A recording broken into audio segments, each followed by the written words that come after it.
की गई है। अनेक लोग आज रिवर्स पलायन कर रहे हैं, जो दुनिया और देश के विभिन्न स्थानों पर चले गए थे, वो वापस अपने घरों को लौट रहे हैं। अपना रोजगार और अपना स्वरोजगार उन्होंने प्रारंभ कर दिया है।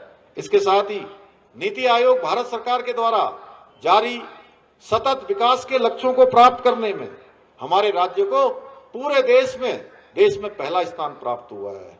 भाइयों बहनों, उस इंडेक्स में उत्तराखंड पहले नंबर पर आया है। बेरोजगारी दर में 4.4% की कमी लाकर हमारे राज्य ने राष्ट्रीय औसत को भी पीछे छोड़ने का काम किया है।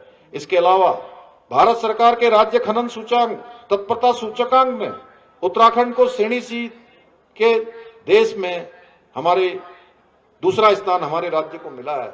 हमें 200 करोड़ रुपए की प्रोत्साहन राशि पुरस्कार के रूप में भारत सरकार ने दी है। किसानों की आय वृद्धि करने में भी देश भर में हमारा पहला स्थान आया है। मत्स्य विकास के क्षेत्र में उत्कृष्ट प्रदर्शन करने में भी हमें राष्ट्रीय पुरस्कार प्राप्त हुआ है। भाइयों बहनों, हम नैनीताल जनपद को एक आदर्श और श्रेष्ठ जिला बनाने के उद्देश्य से अनेक विकासपरक योजनाओं के माध्यम से निरंतर कार्य कर रहे हैं। जहां नैनीताल के गेठिया में 100 बेड की क्षमता वाले मानसिक चिकित्सालय का निर्माण कार्य प्रगति पर है, वहीं हल्द्वानी मेडिकल कॉलेज में राजकीय कैंसर संस्थान का निर्माण कार्य भी तेजी के साथ चल रहा है। इसके साथ ही कसिया लेक, नकुचियाताल, हल्दूचौड़ और बरदो में आयुर्वेदिक चिकित्सालयों का निर्माण कार्य भी कराया जा रहा है। इतना ही नहीं, आज हमने नैनीताल, भीमताल, रामनगर और लालकुआ विधानसभा क्षेत्रों में अनेक विकास योजनाओं की सौगात देकर इस पूरे क्षेत्र के समग्र विकास के अपने संकल्प को दोहराने का काम भी किया है। इसके अलावा हमने आज एक और जहां भीमताल में कई मोटर मार्गों का यहां पर लोकार्पण और शिलान्यास किया है, वहीं जड़गांव तल्ला में प्राथमिक विद्यालय भवन का निर्माण कराने के साथ ही जाड़ापानी माध्यमिक विद्यालय में विज्ञान एवं प्रयोगशाला, कंप्यूटर प्रयोगशाला तथा पुस्तकालय कक्षों का निर्माण भी कराया है। भाइयों बहनों, हमारी सरकार संपूर्ण राज्य के विकास के साथ साथ अपने सांस्कृतिक मूल्यों और डेमोग्राफी को भी संरक्षित रखने के लिए पूरी तरह से संकल्पबद्ध होकर काम कर रही है। जहां हमने प्रदेश में एक और सख्त धर्मांतरण रोधी कानून लागू किया है, वहीं हमने एक दंगा नियंत्रण के लिए, दंगा रोकने के लिए दंगा रोधी कानून लागू किया है। वहीं लैंड जिहाद, लव जिहाद और थूक जिहाद जैसी मुल्लावादी कट्टर प्रवृत्तियों के खिलाफ भी कड़ी कार्रवाई सुनिश्चित की है। बनभुलपुरा का उदाहरण आप सभी ने देखा होगा। हमारी सरकार ने जब बनभुलपुरा क्षेत्र में दंगा हुआ था, उन दंगाइयों के खिलाफ इतनी कठोर कार्रवाई करी थी, कड़ी कार्रवाई की थी कि आज भी कोई भी व्यक्ति अब सरकारी जमीन पर कब्जा करने से पहले 100 बार सोचता है, और जिन्होंने कर लिया है आजकल वो स्वयं ही उस कब्जे वाले स्थान को खाली कर रहे हैं, अपने कब्जों को स्वयं ही तोड़ रहे हैं। परंतु जब हम ये सब काम कर रहे हैं तो पूरे प्रदेश के लोग खुश हो रहे हैं। हमारे पूरे प्रदेश के लोगों में एक उत्साह का वातावरण है कि यहाँ की डेमोग्राफी, यहाँ के संस्कृति, यहाँ के सांस्कृतिक मूल्य खराब नहीं होंगे, देवभूमि का मूल अस्तित्व खराब नहीं होगा। लेकिन हमारे कांग्रेस के मित्र हमारे द्वारा जो हम लैंड जिहाद पर कार्रवाई कर रहे हैं, उस लैंड जिहाद पर कार्रवाई करने पर भी उनको दिक्कत हो रही है। भाइयों बहनों, इन्हें लैंड जिहाद करने वाले अच्छे लगते हैं। कांग्रेस ने हमारी देवभूमि की डेमोग्राफी को बिगाड़ने के ऐसे ऐसे स्थानों पर विशेष समुदाय के लोगों को बसाने का काम किया है जहां कभी उस समुदाय के लोगों का कोई नामो निशान नहीं होता था, कोई अस्तित्व नहीं होता था। ऐसे स्थानों पर भी वो लोग बस गए हैं। हाल ही में मेरे संज्ञान में यही इसी के आसपास इसी क्षेत्र का भी एक मामला आया है, जहां जंगलों के बीच में बड़े स्तर पर कब्जा करके एक अवैध इमारत खड़ी कर दी गई है। आज के इस अवसर पर मैं आप सबको आश्वस्त करना चाहता हूं कि हम देवभूमि में धर्म की आड़ में होने वाले इस लैंड जिहाद को किसी सूरत में बर्दाश्त नहीं करेंगे। ऐसे सभी निर्माणों को मिट्टी में मिलाकर ही दम लेंगे। भाइयों बहनों, उनकी साफ सफाई का अभियान हमारा चलता रहेगा। पर जब हम प्रदेश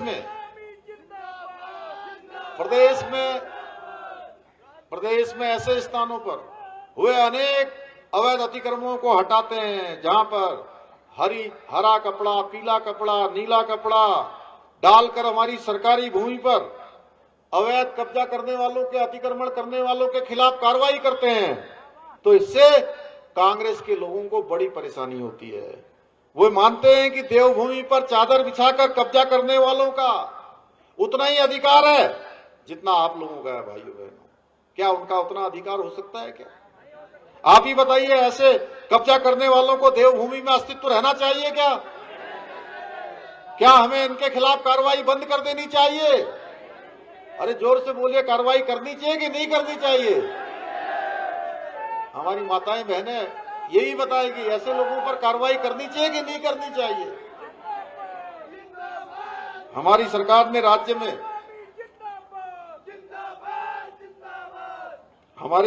राज्य में हो रहे ये सुनियोजित लैंड जिहाद पर सख्त कार्रवाई करते हुए अभी तक 10,000 एकड़ से अधिक जमीन इन लैंड जिहादों से मुक्त कराने का काम अभी तक हमने कर दिया है।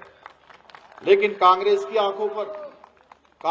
आंखों पर वोट बैंक की पट्टी चढ़ी है। उसके चक्कर में उनको कहीं लैंड जिहाद नजर नहीं आता है। हमने अब प्रदेश में एक सख्त भू कानून भी लागू कर दिया है, जिससे राज्य के मूल स्वरूप के साथ खिलवाड़ करने वाले, हमारे यहाँ जमीनों पर कब्जा करने वाले, जमीनों की बंदरबाट करने वालों, उनके खिलाफ भी अब आने वाले समय में सख्त कार्रवाई सुनिश्चित की जा सके। हमने प्रदेश में गौ माता के संरक्षण और संवर्धन के लिए भी हम निरंतर प्रयासरत हैं। आज हमने इस क्षेत्र में एक गौशाला का लोकार्पण भी किया है। पर जब हम गौ माता के संरक्षण की बात करते हैं तो कांग्रेस को इसमें भी राजनीति दिखाई देती है। आप ही बताइए, क्या हर चीज को राजनीति के चश्मे से देखा जाना चाहिए, या जो काम जरूरी है वो किए जाने चाहिए? जोर से बोलिए भाई। भाइयों बहनों, हमने प्रदेश में सबसे पहले समान नागरिक संहिता का कानून लागू करके सभी धर्मों के लिए देवभूमि उत्तराखंड पूरे देश का आजादी के बाद पहला राज्य है जहां रहने वाला किसी धर्म का हो, किसी पंथ का हो, किसी समुदाय का हो, किसी वर्ग का हो, सबके लिए समान नागरिक संहिता का कानून देवभूमि उत्तराखंड में सबसे पहले लागू हो गया है। यह समान नागरिक संहिता की गंगा सबसे पहले कहीं निकली है तो वो देवभूमि उत्तराखंड से निकली है। जब हम यूसीसी को जब हमने लागू किया तो पूरे देश के अंदर जो राष्ट्रवादी सोच के लोग थे, उन्होंने हमारी इस ऐतिहासिक निर्णय को खूब सराहने का काम किया, खूब हमारी पीठ थपथपाने का काम किया। लेकिन कांग्रेस को समान नागरिक संहिता उत्तराखंड में लागू होने से भी तकलीफ है। उन्हें लगता है कि इससे एक समुदाय विशेष के अधिकार छीने जा रहे हैं। परंतु आप बताइए, क्या हम अपने उत्तराखंड की माताओं को, बहनों को, महिलाओं को, उनके उत्पीड़न को बर्दाश्त कर सकते हैं क्या? क्या किसी को धर्म के आधार पर कानून के साथ खिलवाड़ करने की खुली छूट दे सकते हैं? लेकिन कांग्रेस अपनी वोट बैंक की राजनीति के चक्कर में सच्चाई का सामना नहीं करना चाहती है। भाइयों बहनों, हमने उत्तराखंड में पनप रही विभाजनकारी मानसिकता पर अंकुश लगाने के लिए राज्य में एक नया कानून लागू करके अब मदरसा बोर्ड को समाप्त करने का निर्णय लिया है। अगले वर्ष से 1 जुलाई 2026 से राज्य के अंदर वो सारे मदरसे बंद हो जाएंगे जिसमें राज्य के शिक्षा बोर्ड के द्वारा निर्धारित पाठ्यक्रम नहीं पढ़ाया जाएगा। भाइयों बहनों, हम देवभूमि में जिहादी मानसिकता को पनपाने वाले अलगाववादी केंद्र नहीं बल्कि ज्ञान और संस्कार के मंदिर स्थापित करना चाहते हैं। जब हम अल्पसंख्यक स्कूलों में भी गुरुवाणी गूंजेगी, इसमें भी कांग्रेस के मित्रों को परेशानी हो रही है। हमने राज्य में बच्चों को गुमराह करने वाले 200 से 50 से भी अधिक मदरसों पर ताला लगाने का कार्य भी किया है। इसमें भी कांग्रेस को परेशानी है।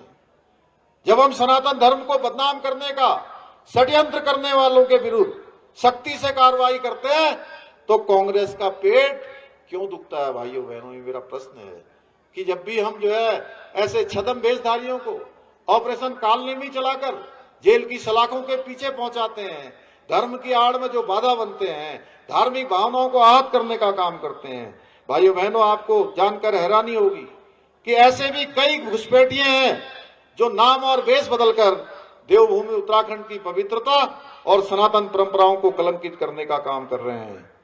और जब ऑपरेशन कालनेमी के माध्यम से ऐसे पाखंडी और विधर्मियों को उनके खिलाफ कार्रवाई हो रही है तो इसमें भी कांग्रेस के लोगों को समस्या होती है। लेकिन मैं स्पष्ट कर देना चाहता हूं कि हम ऐसे घुसपैठियों को देवभूमि उत्तराखंड से निकालकर वहीं पहुंचा देंगे जहां से वो आए हैं, उनको वहीं वापस भेज देंगे। भाइयों बहनों, हमारे द्वारा लिए गए इन निर्णयों के कारण आज देश भर में मानव अधिकारों के नाम पर सनातन धर्म को बदनाम करने वाले एकजुट भी हो रहे हैं। जहां आप लोगों को अच्छा लग रहा है कि ये कार्रवाई हो रही है, राष्ट्रवादियों को अच्छा लग रहा है, सनातन वालों को अच्छा लग रहा है, जो लोग समाज की बात करते हैं, राष्ट्र की बात करते हैं, उन सभी को अच्छा लग रहा है। और कुछ लोगों को खराब लग रहा है। जब उनको खराब लग रहा है तो वो क्या कर रहे हैं? षड्यंत्र कर रहे हैं, झूठे नैरेटिव बनाने का काम कर रहे हैं। और कांग्रेस के साथ मिलकर ये अर्बन नक्सल गैंग हमारी सरकार के खिलाफ भी षड्यंत्र करने में जुटे हुए हैं। आज के इस अवसर पर मैं आप सबसे आह्वान करता हूं कि आप लोग देवभूमि की संस्कृति के संरक्षक हैं, इसलिए अपने अपने स्तर पर इस प्रकार की मानसिकता का करारा जवाब दें और स्पष्ट कर दें कि देवभूमि में इनकी साजिश किसी कीमत पर बर्दाश्त नहीं की जाएगी। भाइयों बहनों, हमारी सरकार ने भर्ती प्रक्रियाओं को पारदर्शी बनाने और नकल माफियाओं पर अंकुश लगाने के लिए भी देश का सबसे सख्त नकल विरोधी कानून लागू किया। इसी का परिणाम है कि पिछले 4.5 वर्षों में 27,000 के लगभग युवाओं को सरकारी नौकरी प्राप्त हुई है, जो अपने आप में एक रिकॉर्ड है, जो उत्तराखंड बनने के बाद से अब तक लेकर 2/3 से भी ज्यादा है। और इस कानून के लागू होने के बाद बीते 4 वर्षों में 100 से भी अधिक नकल माफियाओं को जेल की सलाखों के पीछे पहुंचाने का काम भी किया है, जिन्होंने पूर्व की सरकारों के समय में नकल को एक उद्योग बना दिया था। भाइयों बहनों, हमारी सरकार भ्रष्टाचार को जड़ से समाप्त करने के लिए भी जीरो टॉलरेंस की नीति के साथ कार्य कर रही है। हमने प्रदेश में पहली बार आईएएस, पीसीएस, आईएफएस स्तर के अधिकारियों सहित पिछले 3 वर्षों में भ्रष्टाचार में लिप्त 200 से भी अधिक लोगों के खिलाफ कठोर कार्रवाई की है। इन सभी कार्यों के बारे में आप सभी अन्य लोगों को भी बताएं और राष्ट्रवादी शक्तियों को जिससे मजबूती मिले। भाइयों बहनों, आज के अवसर पर बहुत सारे काम हमारे यहाँ के लोकप्रिय विधायक जो लगातार आपके क्षेत्र के लिए संघर्ष करते रहते हैं, उन्होंने बहुत सारा यहाँ विस्तार से बताया है। बहुत सारे उनके पास एप्लीकेशन है, बहुत सारे अलग अलग क्षेत्रों के विज्ञापन आए हुए हैं, बहुत सारी मांगे उन्होंने रखी हैं। मैं उन सभी को अपने साथ लेकर जा रहा हूं और कुछ महत्वपूर्ण घोषणाएं भी आपके समक्ष में यहाँ करना चाहता हूं कि भीमताल क्षेत्र के भिड़ापानी, नाय, डालवनिया, देवनगर, सिलोटी में मिनी स्टेडियमों का निर्माण किया जाएगा। ओखलखांडा के करायल बैंड से टकुराबंद चौकी तक बनी रोड का डामरीकरण किया जाएगा। भीमताल नगर में बाईपास रोड में नहर कवरिंग का कार्य पूरा हो चुका है। हम जल्दी जो काम अधूरा रह गया है उसको भी जल्दी ही पूरा कराएंगे। भीमताल में लंबित पार्किंग का निर्माण भी जल्दी ही किया जाएगा। भीमताल में नया रोडवेज बस स्टेशन खोला जाएगा, जिसका शानदार मास्टर प्लान बनाकर उसको विधिवत रूप से धरातल पर उतारा जाएगा। भीमताल नगर में अग्निशमन केंद्र भी खोला जाएगा। भीमताल के नौकुचिया ताल से खड़की खरोला मोटर मार्ग के मिलान का कार्य किया जाएगा। धारी ब्लॉक के कसिया लेक से काफली पदी कनाला रोड के डामरीकरण का कार्य कराया जाएगा। बड़ौन से सिमलिया सान्नी मोटर मार्ग मिलान का कार्य भी किया जाएगा। इसके अतिरिक्त सभी का परीक्षण कराया जाएगा और उनको निकट के सभी कार्यक्रमों में सम्मिलित किया जाएगा। मुझे पूरा विश्वास है कि ये सभी कार्य भीमताल विधानसभा क्षेत्र के समग्र विकास के लिए महत्वपूर्ण सिद्ध होंगे और यहाँ के निवासियों को जीवन स्तर को बेहतर बनाने में योगदान देंगे। इसके साथ साथ सुंदरखाल क्षेत्र में भी ये मिनी स्टेडियम में इसको भी सम्मिलित किया जाएगा। भाइयों बहनों, इस प्रकार हमारी सरकार देवभूमि उत्तराखंड को देश का सर्वश्रेष्ठ राज्य बनाने का हमारा जो विकल्प रहित संकल्प है उसको पूरा करने के लिए निरंतर प्रयास कर रही है। मुझे पूरा विश्वास है कि हमारे इस संकल्प को साकार करने में भीमताल के मेरे सभी परिवारजन इसी प्रकार हमारी सरकार के साथ कंधे से कंधा मिलाकर अपना आशीर्वाद देते रहेंगे। अपना समर्थन देते रहेंगे, अपना योगदान देते रहेंगे। इसी विश्वास के साथ आप सभी का पुनः एक बार दिल से आभार व्यक्त करते हुए मैं अपनी बात को समाप्त करता हूं। धन्यवाद। बहुत बहुत धन्यवाद आदरणीय मुख्यमंत्री जी।